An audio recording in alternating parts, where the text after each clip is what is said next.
by talking a little bit about my trip to Disney.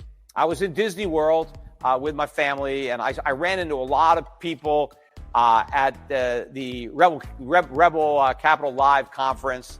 And so it was good seeing a lot of people who are fans of this podcast. But while I was down there, I found out that the Splash Mountain ride, which has been in Disney ever since I was a kid, was closed down. And I actually found out about it because it was very hot. And I was like, hey, let's go on Splash Mountain. A lot of times, you get a little wet on Splash Mountain, but on a hot day, that's good. And so my guide, the Disney guide, who I mentioned, my Disney guy, said, it's closed. They closed it down because they're renovating it. They're changing the whole ride around. They're rebranding it. And the reason was that there was a lot of protest that the ride was racist because it was based on this racist movie. And the movie was Song of the South that, came out, I think in 1948 was when Disney premiered this movie, the Song of the South. And the Splash Mountain ride is based on this movie.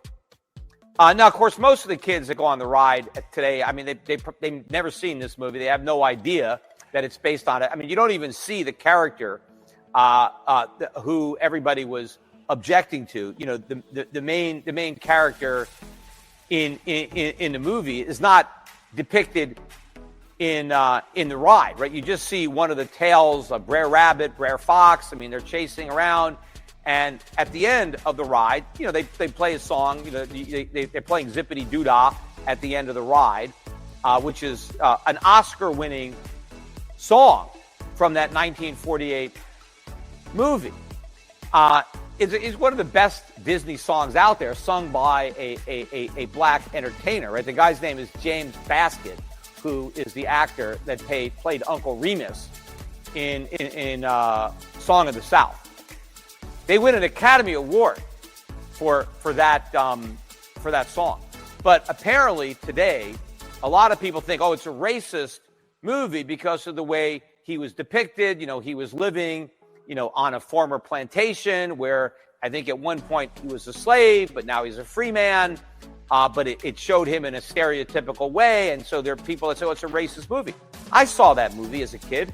I mean, I didn't think it was racist at all. In fact, I think that movie in 1948 actually broke a lot of racial barriers because his character was a very sympathetic, lovable character.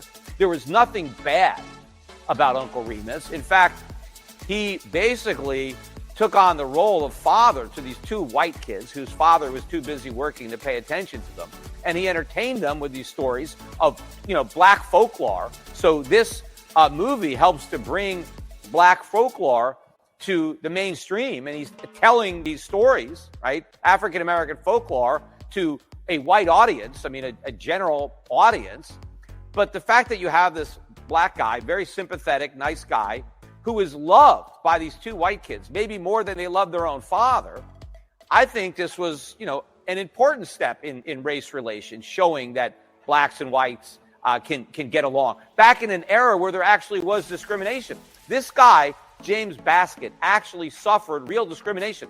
That movie, Song of the South, premiered in Georgia in a theater, and James Baskett couldn't even go into that theater because he was black. They wouldn't even let the star of the movie into the theater to see his own movie. That is discrimination, right? That's racism. This guy endured real racism, not the BS that people today are claiming. I mean, we have so much less of that today than there was in 1948. But it actually gets worse. This guy won an Academy Award, an honorary Academy Award. So he didn't win Best Actor, but they gave him in 1948 a special Academy Award for his performance, a black actor.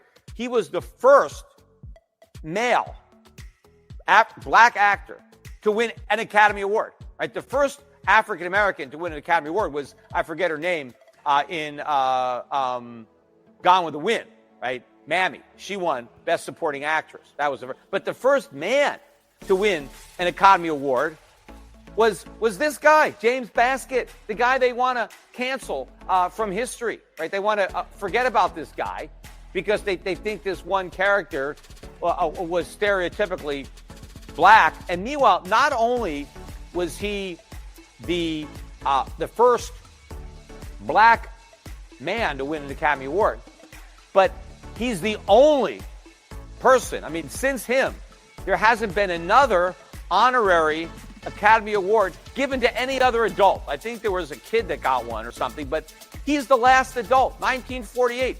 The Academy was so taken by his performance in this movie that they issued him an honorary Academy Award. Now, 2 or 3 months later, the guy died. He died, at 44. The guy had a heart attack, but he had diabetes.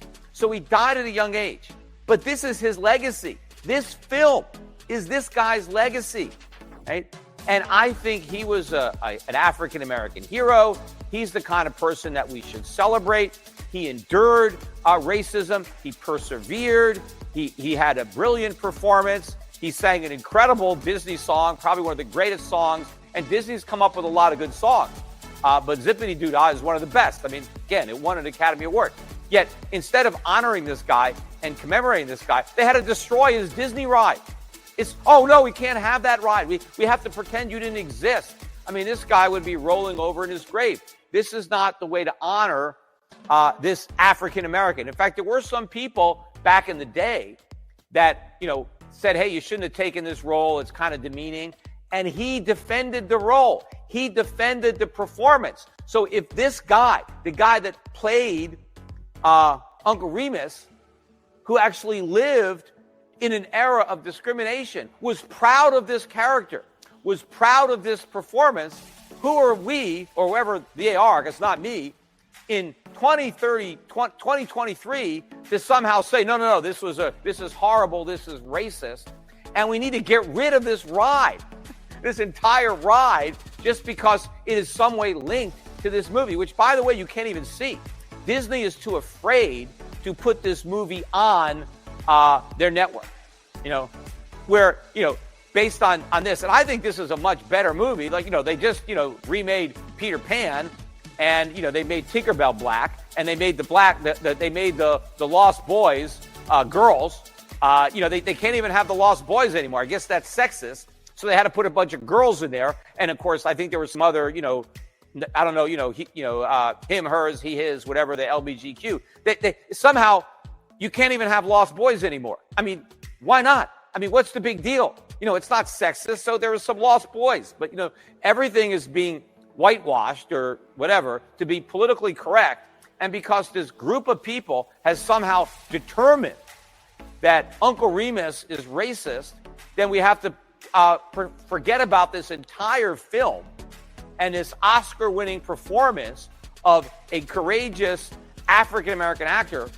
This shows you this sheer hypocrisy of this movement, because they should be honoring this guy, not trying to pretend he doesn't exist and erase him from history. But, I think it's a power grab, because Disney just caves into this, right? And everybody wants to cave in because everyone's afraid of being called a racist. So the minute they want to say, oh, you better get rid of this ride from Disney, you better ban this movie because we claim it's racist. When you cave into that, you empower these people to see what else they can get away with. They start demanding more and more and more as proof that you're not a racist, right? That's how we've gotten into all this reparations nonsense. People are afraid to say they're against reparations because if you're against reparations, well, you must be a racist. After all, you're against reparations. Of course, that's why all these politicians, they come out there and they say, oh, we're gonna have a committee to study reparations.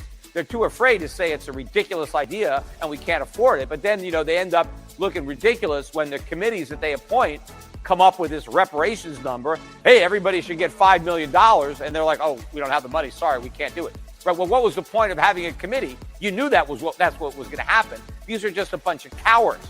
They're afraid to speak out. They're afraid to tell the truth. It really pisses me off that Disney does this. I mean, it's not like I'm at the point where I boycotted the whole thing because, I took the kids there and, Disney is a good entertainment experience for kids. I just wish they could take the politics out of this.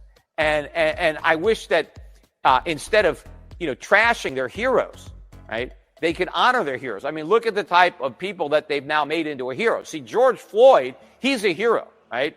But this guy, James Baskett, let's erase him from history. No, let's honor him. Let's celebrate him over George Floyd. Anyway, that's it for today. I've had a long conversation. We're going to have, I've got the question and answer at SchiffRadioPremium.com. I'm doing that right after this episode. So if you're not now a member of local Schiff Radio Premium, you might want to sign up because then you'll be able to participate in the Q&As. And, if there's anything that happened, over the last week that I didn't talk about in today's podcast, the Q&A is your chance to ask me about it and to get my response. Anyway, that's all for tonight. Take care, everybody.